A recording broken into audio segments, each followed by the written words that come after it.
ಅಭಿಷೇಕ್ ಅಂತ. ಇವಾಗ first year degree ಮಾಡ್ತಾ ಇದ್ದೀನಿ.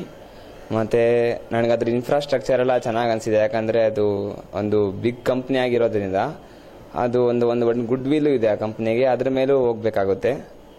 ಮತ್ತು ಅಮ್ಯುನಿಟೀಸ್ ಎಲ್ಲ ತುಂಬ ಖುಷಿ ಆಯಿತು. ಅಂದರೆ ಆ ಚಿಕ್ಕ ಪ್ಲೇಸಲ್ಲಿ ಹೇಗೆ ಡೆವಲಪ್ ಮಾಡಿದ್ದಾರೆ ಅನ್ನೋದೆಲ್ಲ ತುಂಬ ಇಷ್ಟ ಆಯಿತು. ಮತ್ತು ಅಲ್ಲಿ ಹತ್ರನೂ ಒಳ್ಳೆ ಶಾಪ್ಗಳೆಲ್ಲ ಚೆನ್ನಾಗಿದೆ. ಯಾಕಂದರೆ ಪ್ರಾಬ್ಲಮ್ ಆಗಲ್ಲ. ಒಂದು ಬೇಸಿಕ್ ಅಮ್ಯುನಿಟೀಸ್ಗೆಲ್ಲ ಹತ್ರನೇ ಒಂಥರ ಒಳ್ಳೆ ಎನ್ವಿರಾನ್ಮೆಂಟು ಇದೆ. ಖುಷಿ ಆಯಿತು. ನನಗೇನಾದರೂ ಯಾರಾದರೂ ಏನೋ ಮನೆ ಬಗ್ಗೆ ಕೇಳಿದ್ರೆ ನಾನು DS ಮ್ಯಾಕ್ಸ್ ಅಡ್ವೈಸ್ ಮಾಡ್ತೀನಿ. ಯಾಕಂದರೆ ತುಂಬ ಖುಷಿ ಆಯಿತು. ಅವ್ರಿಗೊಂದ್ಸತಿ ನಾನು ಬಂದು ತೋರಿಸು ಹೇಳ್ತೀನಿ ಈಗೆಲ್ಲ ಇದೆ ಹಾಗೆ ಅಂತ. ಅಷ್ಟೇ, ತುಂಬ ಖುಷಿ ಆಯಿತು. Best wishes for DS Max from my side. Thank you.